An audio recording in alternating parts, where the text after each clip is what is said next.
नमस्कार साथियों।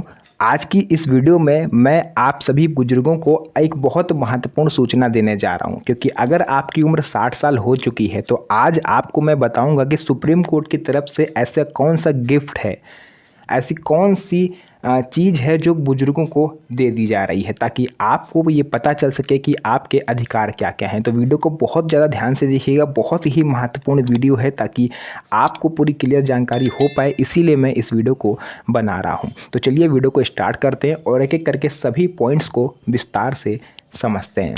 तो साथियों, जो आज की वीडियो है वो कोई टॉपिक नहीं रहने वाला है, वो होने वाली है आज एक केस स्टडी, जो कि अभी उसका मामला सुप्रीम कोर्ट में चल रहा था, उसका रिसेंटली अभी फैसला आया है। तो मैंने सोचा क्यों ना इस केस को मैं आपके साथ शेयर करूं, क्योंकि इस केस को मैंने बहुत ज़्यादा ध्यान से पढ़ा और इसकी पूरी स्टडी करने के बाद मेरे पास इसको लेकर के कुछ महत्वपूर्ण तथ्य हैं जो आज मैं आपको समझाऊंगा। मामला क्या है, सबसे पहले सुनिएगा। एक 55 साल की बुजुर्ग महिला जिसके पति की मृत्यु कुछ समय पहले किसी दुर्घटना में हो गई थी। 55 साल की महिला है, उसका 30 साल का बेटा। अब महिला ने क्या करा, उस बेटे की शादी कर दी। बेटे की शादी होने के 4 से 5 साल बाद, जब 4-5 साल हंसी खुशी निपट गया, जो बुजुर्ग महिला थी वो दादी बन गई, यानी जो बेटा था उसके एक 3 साल का बेटा हो गया।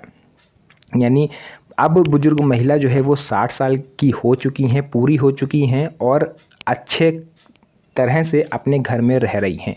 अच्छा खासा घर है, मुंबई के अच्छे इलाके में घर बना हुआ है। अब यहाँ से शुरू होता है मेन खेल, जो कि भारत देश के लगभग हम लोग कह सकते हैं कि 40 से 50% घरों में या फिर उससे भी ज़्यादा घरों में चलता है। और यहाँ से शुरू होती है बहू की तानाशाही। अब बहू यहाँ पर धीरे धीरे क्या करती है, अपनी सास को पहले रोकना टोकना शुरू कर देती है, उनका खाना पीना कम कर देती है, उनके कपड़े वगैरह नहीं धोना है या फिर उनको बाहर घूमने जाने से रोकना है, उनसे घर के सारे काम करवाना है। खुद देर में सो के उठेंगी, लेकिन अपनी जो सास है उनको सुबह 5 बजे दरवाज़ा खटखटा देंगी कि चलो खाना बनाओ या ये काम करो, कपड़े धुलो। धीरे धीरे करके उनका खाना पीना बंद कर दिया। अब बात आ चुकी थी मारपीट तक। बहू जो है वो सास को मारने पीटने लगी। सुबह शाम जब तक वो मार पीट ना लेती तब तक उसका मन नहीं भरता। अब जब बुजुर्ग महिला ने ये बात अपने बेटे से बताई तो बेटा भी बहू के आगे शांत हो गया। अब बुजुर्ग महिला के पास केवल एक ही रास्ता बचा था कि वो अपने रिश्तेदारों से मदद मांगे। अब मैं यहाँ पर आपको बता दूँ कि उस बुजुर्ग महिला से उसका फ़ोन भी छीन लिया गया। फ़ोन को छीन के बहू ने अपने कब्जे में कर लिया। अब जो बुजुर्ग महिला थी उसके पास एक ही उपाय था कि वो खुद जाए और जा कर के रिश्तेदारों को बताए। लेकिन आप यहाँ पर जान के हैरान हो जाओगे कि उस बहू ने अपनी बुजुर्ग सास को रिश्तेदारों से मिलने ही नहीं दिया, रिश्तेदारों से मिलने पर पाबंदी लगा दी। अब ऐसे में जो बुजुर्ग महिला थी वो घुट घुट कर जीने लगी। अब पता नहीं कहाँ से उनको इस चीज़ के बारे में पता चल गया कि वो अपने हक के लिए लड़ सकती हैं। उन्होंने फ़ौरन कोर्ट का रुख किया और ये मामला बॉम्बे हाई कोर्ट तक पहुंच गया। मामला हाई कोर्ट में पहुंचने के बाद जब ये बुजुर्ग महिला ने रोते हुए जज साहब के सामने बताया कि बहू उनके साथ कैसा बर्ताव करती है, तो जज साहब भी भावुक हो गए। अब बहू जो कि पढ़ी लिखी थी, वो होशियार थी, उसने भी जज साहब के सामने रोना शुरू कर दिया कि बुजुर्ग जो सास हैं हमारी, ये मुझे बहुत मारती हैं, पीटती हैं, सुबह मुझे जल्दी नहा के खाना बनाने को बोलती हैं, बिना नहाए किचन में नहीं जाने देती। मतलब बहुत सी ऐसी छोटी मोटी चीज़ें जो अब यहाँ पर जज साहब जो है वो बिल्कुल आप कह सकते हो शून्य हो गए। उनका दिमाग ही नहीं काम कर रहा था कि वो किसके हक में फैसला सुनाए। बहू के पक्ष में सुनाते हैं तो सास को यहाँ पर परेशानी होगी, और सास के पक्ष में सुनाते हैं तो कहीं बहू को ऐसा ना लगे कि बुजुर्ग होने का उनको फ़ायदा मिल गया। तो यहाँ पर देखिए 2 केस लग जाते हैं। केस स्टडी मैंने यहाँ पर करी हुई है, पूरी फाइल मेरे पास है। यहाँ पर साथियों 2 केस लगते हैं। पहला जो बुजुर्ग महिला ने दायर किया था वो है maintenance and welfare of parents and senior citizen act 2007, यानी वरिष्ठ नागरिक अधिनियम 2007, जो कि सुप्रीम कोर्ट की तरफ से बनाया गया था। और बहू ने तुरंत ही अपना ही केस दायर कर दिया, protection of women from domestic violence act 2005। यानी बहू ने जो केस फाइल करा वो था बहू को घर में प्रताड़ित किया जाना दहेज के लिए या फिर किसी भी चीज़ के लिए। तो अब यहाँ पर 2 केस थे और दोनों ही केस की जो धाराएं थी वो बहुत ही ज़्यादा संगीन थीं। तो यहाँ पे अब हाई कोर्ट की तरफ से दोनों ही लोगों को ये निर्देश दिया जाता है कि आप अपने अपने गवाह, सबूत या कुछ भी ऐसा लेकर के आओ जिससे एक दूसरे का कुछ भी इल्ज़ाम जो है वो प्रूफ हो सके। तो इसके बाद क्या होता है, यहाँ से एक निर्णायक मोड़ आता है। अब इसको थोड़ा सा और ज़्यादा ध्यान से सुनिएगा। कोर्ट का फैसला ये था कि अगर बुजुर्ग के साथ वास्तव में उत्पीड़न हो रहा है और उसके सबूत मौजूद हैं बुजुर्ग महिला के पास, तो ऐसे मामलों में सीनियर सिटीजन एक्ट को ही प्राथमिकता मिलेगी। और यहाँ पर मैं आपको बता दूं कि जो बुजुर्ग महिला थी उसके शरीर पर खुरेचने के निशान थे, मारने पीटने के निशान थे और बहुत सारी ऐसी मेडिकल रिपोर्ट्स थी जिसमें कभी उनका हाथ टूटा, कभी पैर टूटा, उसका उन्होंने जो मेडिकल रिपोर्ट है वो संभाल कर रखी हुई थी, वो उन्होंने तुरंत ही जज साहब को दे दी। अब यहाँ से उस बहू के केस को जज साहब ने कैंसिल कर दिया, रद्द कर दिया।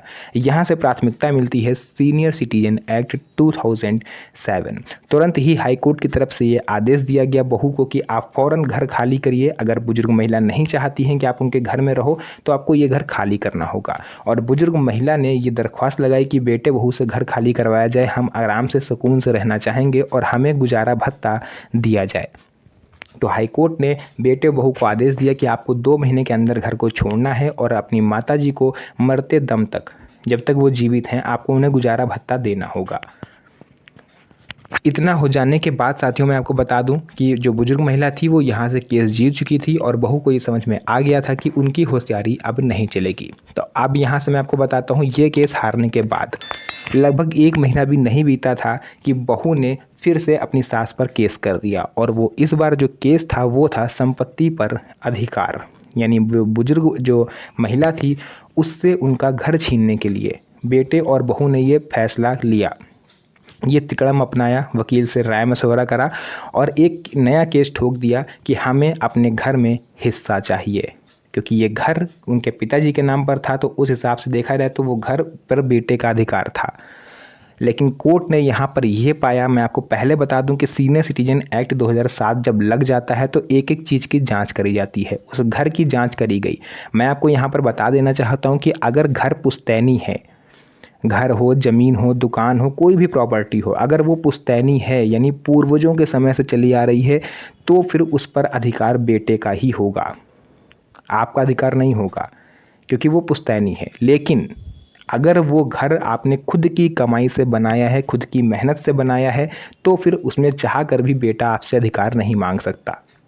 मैं फिर से रिपीट कर रहा हूँ, मान लीजिए कि आपकी उम्र 65 साल है और आपके 2 बेटे हैं, ठीक है, और आपका जो मकान है वो आपको अपने पिताजी से मिला है, आपके पिताजी को उनके पिताजी से मिला है, मतलब पूर्वजों से चला आ रहा है।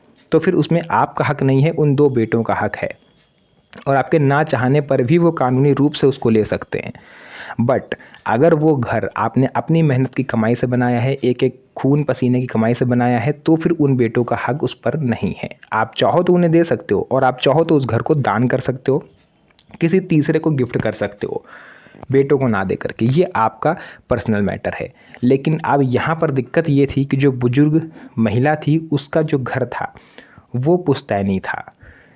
अब आप सोचो, यहाँ से जो बुजुर्ग महिला थी वो थोड़ा सा मात खा जाती है, लेकिन फिर भी बेटे और बहू जो है वो केस हार जाते हैं, क्योंकि बुजुर्ग जो महिला थी वो, मैं आपको बता दूं, वुमेन थी, यानी महिलाओं की सुनवाई ज़्यादा होती है। तो सरकार ने और सुप्रीम कोर्ट ने मिल करके इस चीज़ को एक नया नियम बना दिया है कि जब तक बुजुर्ग महिला, यानी अगर दंपत्ति हैं तो फिर आपको घर जज से छोड़ना होगा, लेकिन अगर कोई जो बचा हुआ बुजुर्ग है वो महिला है तो वो उस घर में तब तक रह सकती है, चाहे घर पुश्तैनी हो, चाहे मेहनत की कमाई का हो, जब तक वो जीवित है और सम्मान के साथ रहेंगी।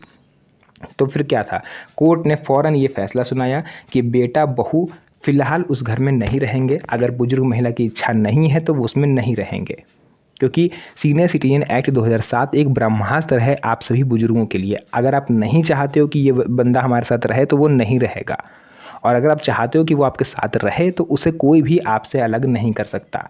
तो यहाँ पर भी जीत जो है उस बुजुर्ग महिला की हुई। हालांकि घर पुश्तैनी था, बेटे का अधिकार ज़्यादा था, लेकिन फिर भी कोर्ट ने बुजुर्ग महिला को प्राथमिकता दी कि अगर वो नहीं चाहती हैं कि आप उनके साथ रहो तो आप नहीं रहोगे, आप अलग रहो, जब वो ख़त्म हो जाए, उनकी मृत्यु हो जाए, तब आप जा सकते हो। तो ये फैसला ये बताता है कि लॉ, कानून चाहे कुछ भी कहे, सीनियर सिटीजन्स ही सर्वोपरि हैं, उन्हीं को प्राथमिकता मिलेगी। अगर आप परेशान हो, आपको कोई प्रताड़ित करता है, तो आप फ़ौरन सीनियर सिटीजन ट्रिब्यूनल में इसकी शिकायत करें या नज़दीकी थाने में जा कर के कंप्लेन करें। शांत बैठना या अपराध को बढ़ावा देना एक बहुत बड़ा अपराध है। तो मेरी आप लोग से रिक्वेस्ट यही रहेगी कि सुप्रीम कोर्ट की तरफ से जो आपको गिफ्ट मिला है सीनियर सिटीजन एक्ट 2007, ये बहुत महत्वपूर्ण है। इसको पढ़िए, इसको समझिए और अपने आस पड़ोस, अपने दोस्तों, अपने साथी बुजुर्गों को भी समझाइए, ताकि भविष्य में अगर उनके साथ भी कोई ऐसी घटना घटती है तो वो भी अपने अधिकारों को समझ पाएँ और उसका फ़ायदा उठा पाएँ। तो जो भी चीज़ें थी मैंने यहाँ पर आपको पूरा क्लियर बताया, सब कुछ बेसिक से बताया। अगर वीडियो पसंद आई हो, वीडियो को लाइक करके चैनल को सब्सक्राइब जरूर करिएगा, क्योंकि इस तरह की वीडियोस मैं आपके लिए बनाता रहता हूं। तो फिर से मुलाकात होगी आप सभी से एक और नई मज़ेदार वीडियो में। तब तक के लिए धन्यवाद। जय हिंद।